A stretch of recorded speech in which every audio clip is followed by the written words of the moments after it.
kigge på, hvordan man laver en rappellescene, og til det skal man bruge cirka 3 meter snor. Der findes 2 måder, i hvert fald hvad jeg ved, hvor man kan binde sådan en sele på. Den første, det er rundt om livet. Så binder man råbåndsknude. Hvis du er i tvivl om, hvad råbåndsknude er, så se klippet med knop.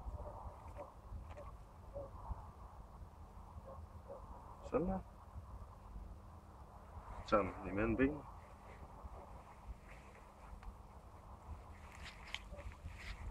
Og ved siden. Sådan. Næste gang rundt.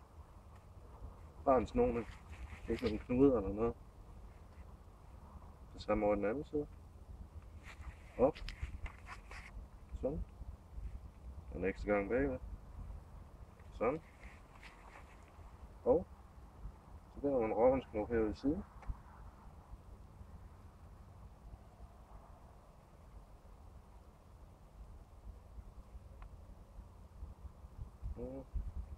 Sådan der.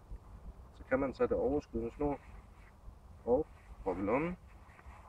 Så tager man sin karabin af.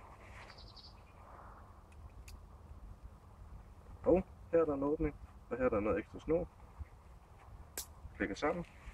Sådan der. Og så er der en talemåde, der hedder screw down so don't screw up. Og med det der mener man selvfølgelig, at man skal skrue nedad, fordi tyngdekraften vil få den her til at dreje nedad. Og så længe at den kun bliver strammere, når den kører nedad, så virker det jo fint. Så når man så den der i, så tager man sit 8-tal. Og går fast. Så er man klar til at rappelle. Det var den første måde.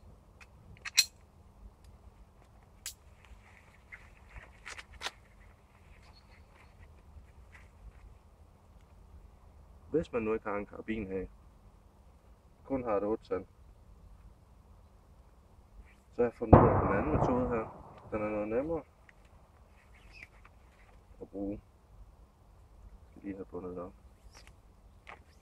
Sådan der. Snor bagved. I mellem benene. Op. Snor i siden igen. Præcis på samme måde. Sådan der. Og i den anden side.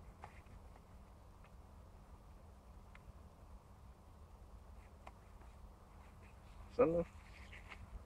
Her i midten, der binder man en 8-talsknob.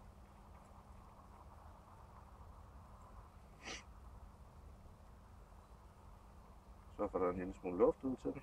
Cirka så meget her. Så tager man sit 8-tal.